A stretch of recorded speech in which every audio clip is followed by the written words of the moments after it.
ሰላም ዝኸበርኩም ተኸታተልትና ከመይ ትውዕሉ እምበርከስ ናይዚ ሰዓት ዜናታት ሒዘ መፅአኩም ኣለኹ። መጀመርታ ግን ኣርእስታቱ ንወግዓዊ ኣቀባብላ ቢንያም ግርማይ ኣመልኪቱ ዝወፀ ሓፂርን እዋናውን መግለፂ ኢትዮጵያ ዕጫ ናይጀርያን ግብፅን ከጋጥማ ከም ዝኽእል ተገሊጹ።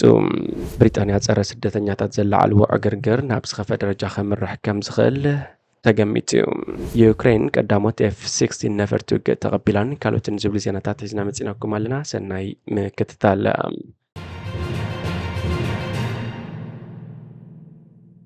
ኢትዮጵያ ዕጫ ናይጀርያን ግብፅን ከጋጥማ ከም ዝኽእል ተጸብጺቡ። ኢትዮጵያ ካብ ዓለም ለኻዊ ትካል ገንዘብን ባንኪ ዓለምን 10.7 ቢልዮን ዶላር ልቓሕ ንምርካብ ሸርፊ ወጻኢ ብዕዳጋ ክትመን ብምውሰና ዓቕሚ ባጢርኣ ተዳኺሙ ይርከብ። ሸርፊ ወጻኢ እታ ሃገር ንዓሰርተታት ዓመታት ብመንግስቲ እዩ ዝትመን ነይሩ። ቀዳማይ ሚኒስትር አብይ ኣሕመድ ውሳኔ ዘስዕቦ ጸቕጢ ንምቅላል ትሑት መሃያ ዝኽፈሎም ሰራሕተኛታት መንግስቲ 300 ሚእታዊት ወሳኽ ከም ዝግበረሎም ገሊጹሎም። እንተኾነ ኣብ ቀረባ እዋን ሸርፊ ወጻኢ ዕዳጋ መሰረት ገይሩ ክሰርሕ ዝወሰነት ሃገር ኢትዮጵያ ጥራይ ኣይኮነትን። ቅድም ኢለን ግብፅን ናይጀርያን ተመሳሳሊ ስጉምቲ ወሲደን እየን። ኣብ ክልቲአን ሃገራት ፖለቲካውን ቁጠባን ቅልውላው ዝሰዓበ ኮይኑ ኢትዮጵያ መጻኢኣ እንታይ ክኸውን ከም ዝኽእል ዘመልክት እዩ። ሸርፊ ወጻኢ ብዕዳጋ ምውሳን እንታይ ሳዕቤን ከልዎ ይኽእል? ሸርፊ ወጻኢ ኣብ ዕዳጋ ክምርኮስ ምግባር ንባጢራ ሓንቲ ሃገር ዘዳኽም ኮይኑ እቲ ድማ ብተረኡ ካብ ወጻኢ ዝኣቱ ንብረት ዝያዳ ክኸብር ይገብሮ። ከም ውፅኢቱ ድማ ዋጋ መሰረታዊ ኣቑሑ ከም መግቢ፣ ነዳድን መድሃኒትን ክውስኽ ዘገድድ ኮይኑ ኣብ ልዕሊ ነበርትን ትካላት ንግድን ዓቢ ጸቕጢ ክፈጥር እዩ።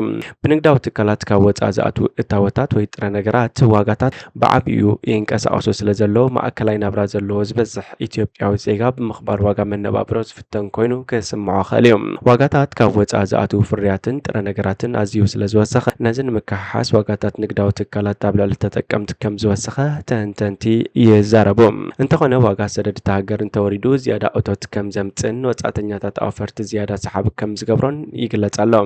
ቅድሚ ሕጂ ኢትዮጵያ ባጢርኣ ዝደኸመሉ ቀንዲ ምክንያት ዋጋቲ ናብ ደገ እትሰዶም ፍርያታት ስለ ዝነከየ እዩ። ከምኡውን እቲ ናይ ሰደድ ቢዝነስ ዝተባባዕ እኳ እንተኾነ ምስ ኣፍራይነትን ተወዳዳርነትን ዝተኣሳሰሩ ብዙሓት ሕቶታት ኣለዉ።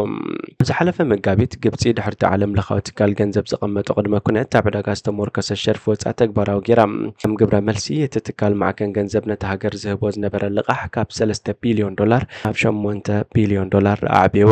እቲ ውሳኔ ኣብ ውሽጢ ሰዓታት ግን ፓውንድ ግብፂ ኣንጻር ዶላር ልዕሊ 60 ሚእታዊት ተዳኺሙ።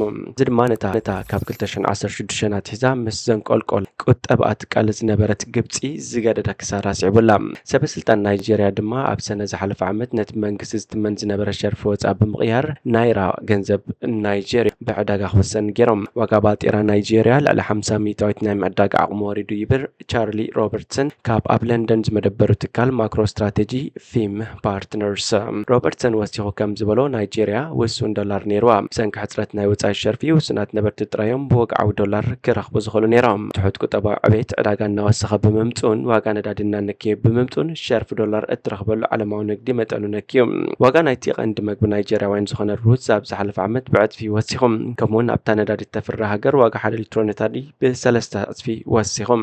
ኣብ ዝሓለፈ ዓመት ግንቦት 22.42 ሚእታዊት ዝነበረ መጠን ዘቕባበ ግንቦት ናይ 33.95 ሚእታዊት ሓፊሉ ኣሎ። ዋጋታት ንብረት ምግቢ እናገደደ ብምኻዱ ኣብ ሰነ 40.8 ሚእታዊት ከም ዝበፅሐን እዚ ድማ ንብዙሓት ናይጀርያውያን መሰረታዊ ኣጸጋሚ ኣሎ። ዕዳ ባጢራ ወጻኢ ዝነበሮም ናይጀርያውያን ኩባንያታት ብሰንኪ ሸርፊ ዶላር ዓቢ ክሳራ ከም ዘጋጠሞም ይንገር። ኣብ ሰሜን ኣፍሪካ ትርከብ ሃገር ግብፂ ምስ ንምለስ ካብ ቀደም እውን ድኽነት ዝርከቡ ሚልዮናት ግብፃውያን ናይ ወጻኢ ባጢራኦም ኣብ ዕዳጋ ክምርኮሱ ይግደዱ። መንግስቲ ንነዊሕ እዋን ኣብ ልዕሊ ባኒ ድጎማ ይገብር እኳ እንተነበረ ኣብ ግንቦት ናይዚ ዓመት ግን ነቲ ዋጋ 300 ሚእታዊት ወሲኾም። ዋላ እኳ ኣብ ልዕሊ ነበርቲ ዝፈጠሮ ጸቕጢ ዘሰክፍ እንተነበረ IMF ነዚ ጽገናታት ድሕሪ ምግባር ኣብቲ ሃገር ተፈጢሩ ዝነበረ ሕፅረት ሸርፊ ወጻኢ ከም ዝተቐነሰ ኣመልኪቱ ብተወሳኺ ርእሰ ተኣማንነት ኣፈርቲ ኣዕብዩ እዩ ኢሎም። ኣብ ኢትዮጵያ እንታይ ይኸስዕብ ዝኽእል? ናይ ምግዛእ ዓቕሙ ዝደኸመ ብር ንሰደድ ኢትዮጵያ ኣብ ዕዳጋ ዓለም ዋጋ ብምንካይ ተወዳዳርነት ክውስኽ ይኽእል እዩ። መንግስቲ እዚ ውሳኔ ብቐንዱ ኣብ ዓውዲ ሕርሻን ዕድናን ብዙሓት ኢትዮጵያውያን ዝጠቅምን ኣታዊታት ሸርፊ ወጻኢ እውን ከም ዘምጽእ ገሊጹ ዘሎ። ብፍላይ ድማ ድማ ፍርያት ሕርሻት ሃገር ከም ቡን፣ ሰሊጥ፣ ፍርያት ፍረታትን ኣሕምልትን ከምኡውን ጥሪት ንወጻእተኛታት ዓደግቲ ዝያዳ ሰሓብቲ ክኾኑ እዮም። ይኹን እምበር እዚ ኩነታት ኣብ ኢትዮጵያ ይሰርሕ ድዩ ዝብል ሕቶ ክለዓል እንከሎ ብቐንዱ ናብ ወጻኢ ዝለኣኽ ፍርያት ሕርሻ እታ ሃገር ኣብ ዕዳጋ ዓለም ዘለዎ ተወዳዳሪነት ዝምልከት እዩ። እታ ሃገር ንዓመታት ብሰንኪ ሚዛኑ ዘይሓለወ ንግዲ ወጻኢ ክትሳቐጥ ፀንሐት ኮይና ዋጋ ብር ብምንካይ ከምቲ ዝተሓስበ ንግዲ ሰደድን እታወታትን ሚዛን ክሕሉ ኣይከኣልን እዩ። እታ ሃገር ኣብ መንጎ ዝኣቱን ዝለኣኽን ንግዳ ዘሎ ሰፊሕ ሓጓፍ ከተፅብብ ዘይምኽኣላ ዓብ ዕንቅፋት ፈጢሩሎም። ካብ ሰደድ ንላዕሊ ፍርያት ካብ ወጻኢ እትኣቱ ኢትዮጵያ ካብታ ቀዲማ ዝነበረቶ ንላዕሊ ዝቕባብ ዋጋ ብምፍጣር ቅልውላዊ ከስዕብ ይኽእል እዩ ዝብሉ ግምታት ኣለው። ሃገራዊ ባንኪ ኢትዮጵያ ኣብ ዘውፅኦ መግለፂ ኢትዮጵያ እትገብሮ ዘላ ውሳኔ ሸርፊ ወጻኢ ኣካል ናይቲ እታ ሃገር ኣብ ዝቕፅሉ ኣዋርሕ ከተተግብሮ ዝወጠነቶ ቁጠባዊ ጽገና ክብል ኣፍሊጡ። መንግስቲ ኢትዮጵያ ንዋጋታት ንብረት ንምቁፅጻርን ቁጠባ ንምርግጋእን ኣብ ምራጺ ገንዘባዊ ፖሊሲታት ክኽተል ከም ዝግባእ ክኢላታት ይምዕዶም።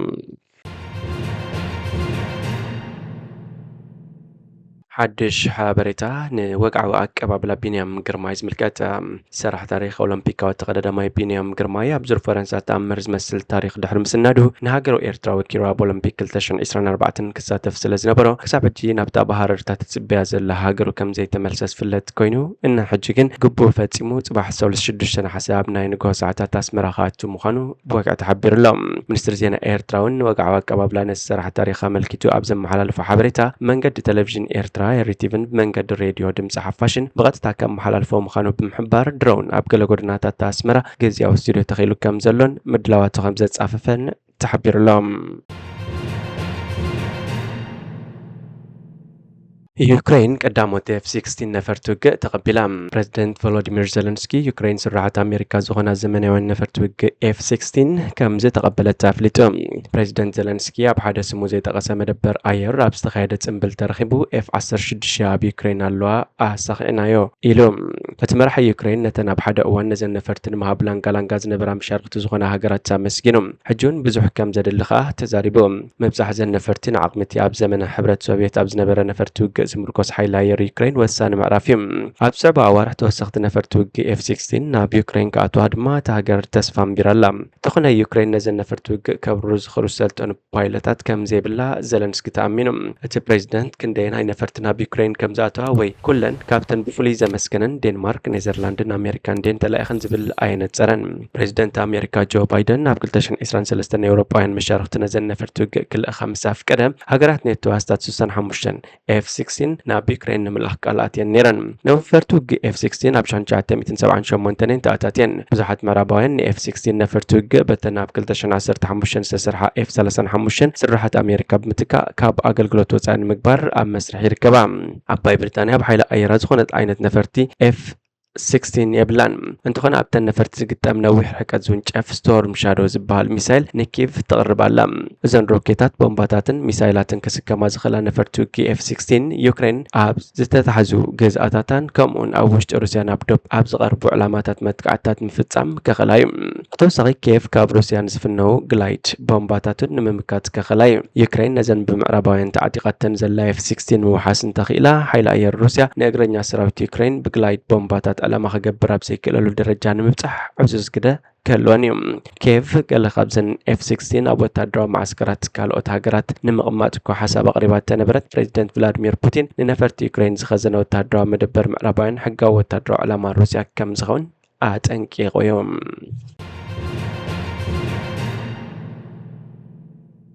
ብሪጣንያ ዘረ ስደተኛታት ዘልዓለዎ ዕግርግር ናበይ ከምርሕ ይኽእል ኣብ ትሕቲ ዝብል ኣርእስቲ ዝወፀ መግለፂ። ኣብ ዝሓለፈ ቀዳመ መሰናብቲ ኣብ ሓያሎ ከተማታት ዓባይ ብሪጣንያ ብዝተፈጥረ ዕግርግር ልዕሊ 150 ሰባት ድሕሪ ምእሰሮም መንግስቲ እቲ ሃገር ንሎሚ ሶኒ ህፁፅ ኣኼባ ከም ዝካየድ ኣፍሊጡሎም። እዚ ናዕብን ዕግርግርን ቀዳማይ ሚኒስትር ኬር ስታመር ኣብ ሮተርሃም ኣብ ልዕሊ ሰደተኛታትን ሓተቲ ዕቑባን ዝነብሩሉ ሆቴላት መንበሪ ኣባይትን ዝተፈጸመ መጥቃዕቲ ብምኹናን ነቶም ኣብቲ ናዕቢ ዝተሳተፉ ሰባት ኣብ ቅድሚ ሕጊ ተሓተቲ ክገብር ምዃኑ ቃል ድሕሪ ምእታው ዝተላዕለ እዩ።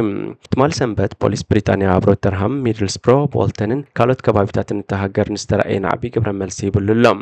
እዚ ክካየድ ተፀዊዑ ዘሎ ብኮብራ ዝፍለጥ እፁፅ ኣኼባታት ኣብ ዝሓለፈ ሰሙን ኣብ ሳውስፖርት 3 መንስያት ኣዋልድ ብኻራ ድሕሪ ምቕታለን ንዝሰዕበ ናዕቢ 6 መዓልቲ መልሲ ንምሃብ ዝካየድ እዩ።